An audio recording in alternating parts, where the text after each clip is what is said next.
Hello, আসসালামু আলাইকুম। আমরা আজকে একটা এক্সাম পেপার সলভ করব। তো আপনারা সবাই এটি স্ক্রিনশট করে নেবেন এবং সলভ করবেন। তো আমরা চলে যাই প্রথমে এক্সাম পেপার সলভে। তো আমরা দেখে আসি এই বাক্যটা সঠিক না ভুল। এটা ভুল আছে, কেন ভুল আছে আমরা একটু ব্যাখ্যায় চলে যাই।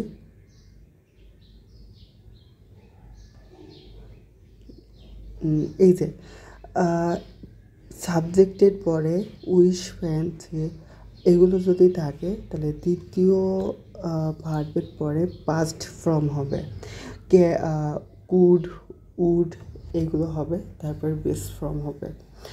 আর যদি আনরিয়েল পাস্ট হয় তাহলে টু বি ভার্ব থাকলে সর্বদা ওয়ার হবে। ঠিক আছে, কি ওয়ার হবে, কি হবে ওয়ার, অর্থাৎ আনরিয়েল পাস্ট হলে। ঠিক আছে, আর এখানে বলছে অতীত পরিস্থিতি নিয়ে আক্ষেপ বোঝালে। দেখা যাচ্ছে যে আমি বললাম যে ইস, আমি যদি ওখানে থাকতাম তাহলে খাইতে পারতাম। ধরেন আপনার বাসায় একটা বড় একটা প্রোগ্রাম আছে, কালকে আপনার এক্সাম, তো আপনি থাকতে পারেন নাই।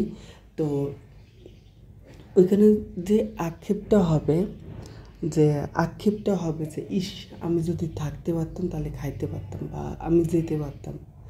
তো এরকম ক্ষেত্রে আমাদের কি হবে, পাস্ট পারফেক্ট হবে, উইশ প্লাস পাস্ট পারফেক্ট। ঠিক আছে, তো আশা করি বুঝতে পারছেন যখন এরকম আক্ষেপ হবে। ঠিক আছে, আচ্ছা, এবার আমরা প্রশ্ন সলভ করি। তো ওইখানে বলা হয়েছিল যে যদি আনরিয়েল পাস্ট কোনগুলো, আনরিয়েল পাস্ট হলো যে কাল্পনিক চিন্তা বা কাল্পনিক ভাবনা এরকম কিছু, বা এরকম। তো আমি আপনাদেরকে ধরেন আমি যদি বলি যে আমি যদি পাখি হতাম, তো আপনি কিন্তু কখনো পাখি হতে পারবেন না। ঠিক আছে, তো এই যে আমি হতাম, যে কাল্পনিক চিন্তা, কাল্পনিক করছেন আকাঙ্ক্ষা, তো এটা হলে আমাদের সব সময় মনে রাখবেন সাবজেক্টের পরে ওয়ার হয়। কাল্পনিক চিন্তা হলে সব সময় ওয়ার হবে, সেটা আই থাকুক, হি থাকুক, যে কোনো কিছু। ঠিক আছে, এখানে যদি আমি বলি সে যদি টিচার হতো, ধরেন সে একটা ভ্যান চালক, তো আমি যদি বলি he wish he was a teacher, তো এইটা দ্বারা কিন্তু কোনো আনরিয়েল পাস্ট বোঝাবে না। আনরিয়েল পাস্ট হতে গেলে আপনার এই সাবজেক্টের এখানে অবশ্যই ওয়ার থাকা লাগবে। ওয়ার, আমরা জানি থার্ড পারসন সিঙ্গুলার নাম্বার হলে পাস্ট ইনডিফিনিটে বা পাস্ট টেন্সে ওয়াজ হয়, কিন্তু আনরিয়েল পাস্টের ক্ষেত্রে ওয়ার হবে। ঠিক আছে, এখানে যদি ইপও হয়, suppose if I were a king, এই যে আমি বললাম যে আমি যদি রাজা হতাম, এই যে আমরা কাল্পনিক চিন্তা করছি, তো সেক্ষেত্রে এখানে ওয়ার হবে। এখানে অস দিলে কিন্তু কি হবে, ভুল হবে। ঠিক আছে, এটা মাথায় রাখবেন। আচ্ছা, তাহলে আমাদের এখানে কি হবে, ওয়ার হবে। I wish I were a king. ঠিক আছে, তারপর এটা I wish I could travel. হ্যাঁ, তো এখানে আমরা দেখে আসি এটা সঠিক কিনা। এটা কিন্তু সঠিক। কেন সঠিক, কারণ এখানে বলছে যে প্রথম সাবজেক্টের পরে এগুলো থাকলে পরবর্তী সাবজেক্টের পরে পাস্ট ফর্ম হয়, অর্থাৎ এগুলো হতে পারে। ঠিক আছে, আচ্ছা, তো এখানে দেখেন এখানে কি আছে, এখানে কিন্তু কুড আছে প্রথম সাবজেক্টেই, তারপরে ওইগুলো আছে, তারপরে দ্বিতীয় সাবজেক্টের পরে কুড, তাহলে এটা সঠিক আছে। তারপরে it is high time to land. এবার মাথায় রাখবেন যে ইট ইজ হাই টাইমের পরে যদি ইনফিনিটিভ দিই, ইট ইজ হাই টাইমের পরে যদি ইনফিনিটিভ দিই, ঠিক আছে, তাহলে এখানে V1 হবে, অর্থাৎ it is high time to eat. এই যে এটা কিন্তু ভি অন, ঠিক আছে, এটা ভি অন। তো আমি যদি এখানে এটা দিই EATEN ইটেন V3 দিই তাহলে কিন্তু এটা ভুল। আমি যদি এখানে এটাও দিই ATE পাস্ট ফ্রম, তাও এটা ভুল। এখানে অনলি ভি অন দিতে হবে, তাহলে ভি অন কি ইট, ঠিক আছে। তো এখানে দেখেন V2 দিছে, V2, তার মানে এটা ভুল। এখানে শুধু কী হবে, লার্ন, LEARN লার্ন। এখানে কী হবে তাহলে LEARN লার্ন, এছাড়া আর কিচ্ছু হবে না, ঠিক আছে। তারপর এটা দেখি আনলেস। এবার আমরা একটু রুলসে যাই। এই দেখেন ইট ইজ হাই টাইমের পরে যদি সাবজেক্ট থাকে, সাবজেক্টের পাস্ট ফর্ম হবে, ঠিক আছে, সাবজেক্ট। তো আমরা এই বাক্যটায় দেখেন, এই বাক্যটায় কিন্তু ইট ইজ হাই টাইমের পরে কোনো সাবজেক্ট আছে নাই, তাহলে এটা ইনফিনিটিভ হবে। এবার লিখে নেন যে ইট ইজ হাই টাইমের পরে যদি সাবজেক্ট না থাকে তাহলে ইনফিনিটিভ হবে, আর যদি সাবজেক্ট থাকে তাহলে পাস্ট ইনডিফিনিট, ঠিক আছে। তো ইট ইজ, এবার ধরেন এখানে সাবজেক্টটা লাগালাম উই এট রাইস, অর্থাৎ এটা কিন্তু পাস্ট ইনডিফিনিট, এটা কিন্তু পাস্ট ইনডিফিনিট, ঠিক আছে, এটা পাস্ট ইনডিফিনিট। এখানে যদি আপনি প্রেজেন্ট ফর্ম দেন তাহলে কিন্তু এটা ভুল। এখানে যদি আপনি ইএটি ইট দেন, কারণ এটা এটা ভুল হবে, ঠিক আছে, ভুল হবে। তো এখানে দিতে হবে পাস্ট ইনডিফিনিট, ঠিক আছে। তো পাস্ট ইনডিফিনিট অর্থাৎ V2 দিতে হবে, তাহলে এটা সঠিক, ঠিক আছে, এটা মাথায় রাখবেন। তারপরে এটা দেখি আনলেসের আপনারা মাথায় রাখবেন, আনলেসের যে রুলসটা আছে, আনলেস বাক্যে কখনো নেগেটিভ হয় না, ঠিক আছে। আমি একটু লিখে দিচ্ছি, এটা লিখে নেন। আনলেস প্লাস অ্যাফার্মেটিভ বাক্য, unless plus affirmative, unless plus affirmative plus subject plus will would, অর্থাৎ এই অংশে যদি পাস্ট টেন্স থাকে তাহলে উড হবে, ঠিক আছে। ক্যান, কুড, তাই ইটিসি থাকতে পারে।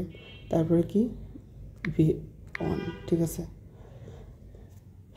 তো এখানে দেখেন কি আছে, unless plus negative, unless plus negative, তাহলে এটা ভুল। কি হবে, আনলেস আই, এই নেগেটিভটা উঠে যাবে, তাহলে unless I go to college, তারপর একটা কমা থাকবে, কমা না দিলে কিন্তু ভুল, ঠিক আছে। তো এই যে আনলেস, আমরা যদি আনলেসের বাক্যটা প্রথম অংশে দিই তাহলে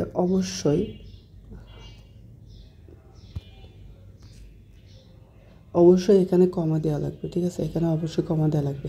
এবার আনলেসের বাক্যটা যদি আমরা শেষ অংশে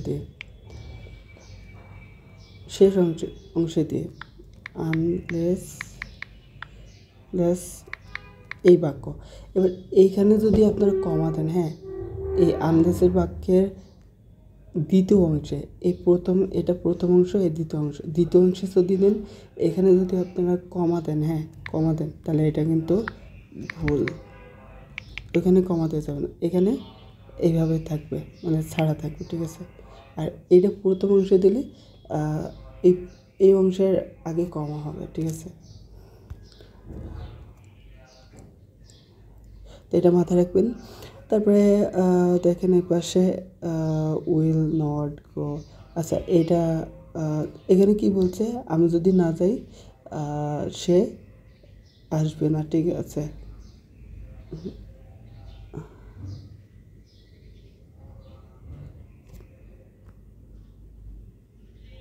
এখানে কাম, ঠিক আছে। তারপরে আনলেসের বাক্যে এখানে দেখেন পাস্ট টেন্স আছে, তাহলে এই পাশেও কী হবে, পাস্ট টেন্স হবে। তাহলে আমাদের এই বাক্যটি কিন্তু সঠিক আছে, কারণ আনলেসের বাক্যে প্রথমে কি হয়, আনলেস, তারপরে কি অ্যাফার্মেটিভ, তো তারপরে কি কমা, ঠিক আছে, তারপরে কি সাবজেক্ট প্লাস ভার্ব প্লাস, এখানে দেখেন ভি অন আছে, সব ঠিক আছে। তাহলে দ্বিতীয় বাক্যটায় দেখেন যে it is high time I learn, তো এখানে এটা পাস্ট টেন্স, পাস্ট ইনডিফিনিট হবে, ঠিক আছে। তারপরে এটা ভুল আছে, এটা পাস্ট ইনডিফিনিট হবে, লার্ন হবে, ঠিক আছে। তারপরে আনলেসের বাক্যে কি হয় না, এই বাক্যে কি ভুল আছে দেখেন, আনলেস প্লাস অ্যাফার্মেটিভ, দেখেন এটা অ্যাফার্মেটিভ আছে, তারপর কি একটা কমা হওয়ার কথা, কিন্তু আমি বলছিলাম আনলেসের বাক্য যদি প্রথম অংশে থাকে দ্বিতীয় অংশের আগে কমা হয়, কিন্তু এখানে কিন্তু কমা দেওয়া নেই, তার মানে এটা কি, এটা ভুল। তো এখানে একটা কমা হবে, তারপর সব ঠিক আছে, ঠিক আছে। তারপরে ক্যান নট ওয়েন আনলেস, এই দেখেন আমি যেটা বলছিলাম যে আনলেসের বাক্য প্রথম অংশে থাকলে মাঝখানে কমা হবে, কিন্তু এটা হচ্ছে দ্বিতীয় অংশে, তাহলে এখানে কমা দিলে কি হবে, ভুল হবে, তো এখানে ভুল, ঠিক আছে, কমা উঠা দিলে সঠিক।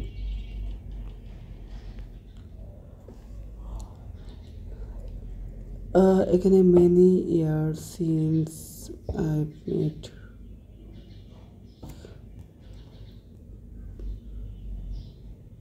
এখানে দেখেন সিন্সের পূর্বের অংশ প্রেজেন্ট ইনডিফিনিট বা পারফেক্ট হলে পরবর্তী অংশ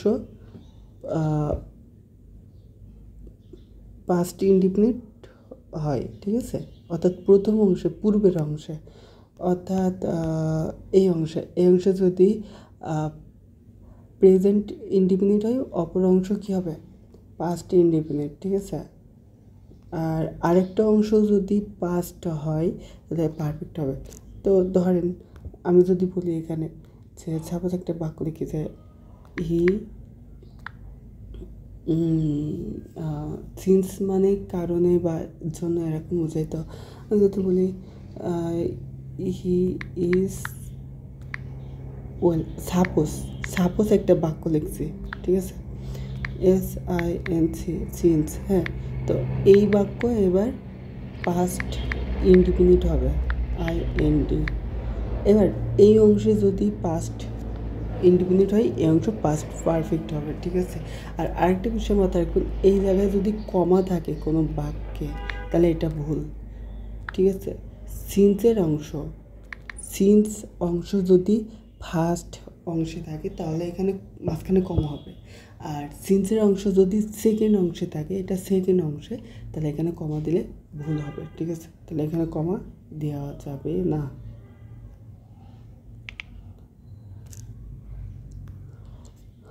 আশা করি সবাই বুঝতে পারছেন। তো এখানে দেখেন এখানে কি হবে, তাহলে এখানে বি দিছে, তো বি দিছে, এই অংশে কি আছে, এই অংশে দেখেন পাস্ট ইনডিফিনিট, কেন হয়েছে, কারণ এক পাশে হচ্ছে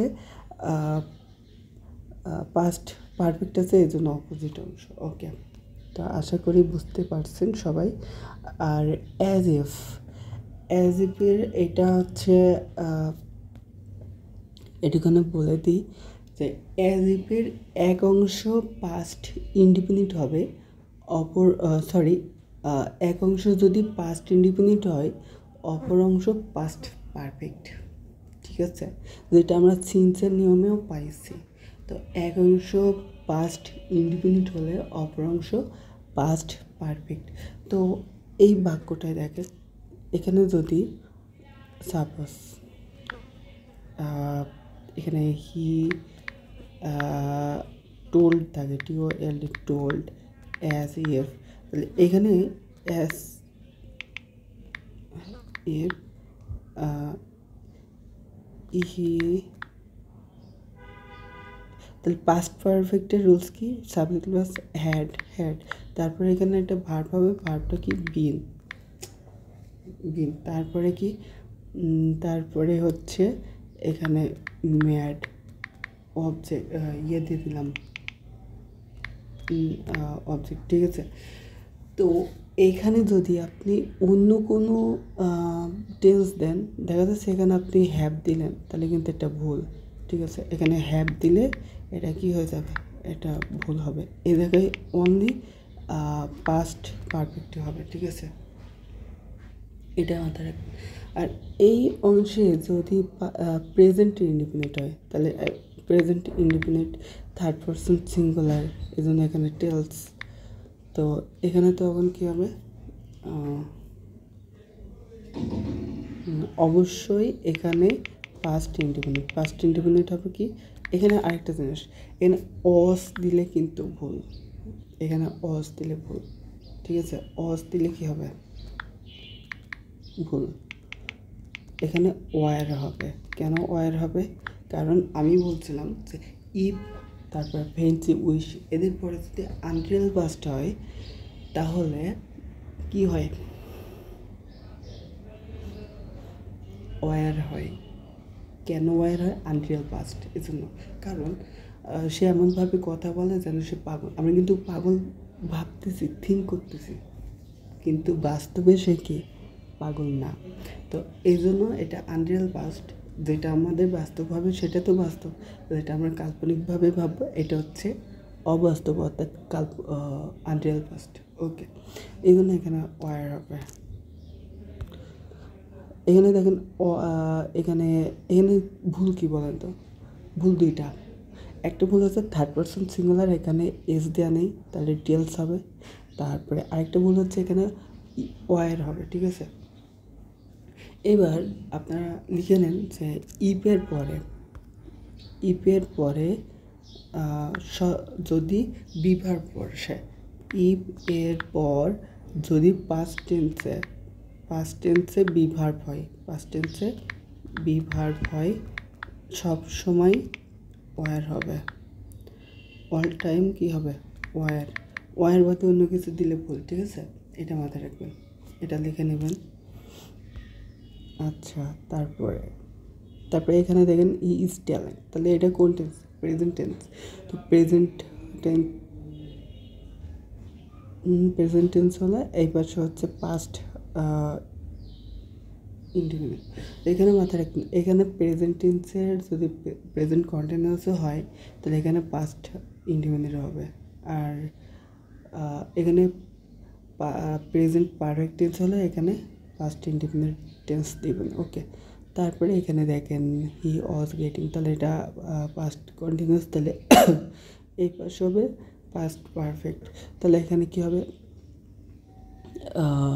পাস্ট পারফেক্টের রুলস কি, হ্যাড, তাহলে হি হ্যাড স মানে হচ্ছে দেখা, তাহলে এই V2 হচ্ছে দেয়া, কিন্তু এখানে কি হবে V3, কারণ পাস্ট পারফেক্টের রুলস হচ্ছে subject plus had plus V3, তাহলে এখানে আই হ্যাড সিন। ঠিক আছে, সিন। আচ্ছা, এইভাবে হবে। ঠিক আছে, তো এই হচ্ছে আজকের ক্লাস, ইনশাল্লাহ বুঝতে পারছেন। তো আজকে এই পর্যন্ত, ইনশাল্লাহ নেক্সট ক্লাসে দেখা হবে। আর কোনো কথায় যে কোনো কিছু ভুল করলে অবশ্যই ধরিয়ে দিবেন। ওকে, আল্লাহ হাফেজ। আর পার্ট 3-তে এই রুলসগুলোতে বাক্য তৈরি করে আমাকে দেখাবেন। ওকে, আল্লাহ হাফেজ।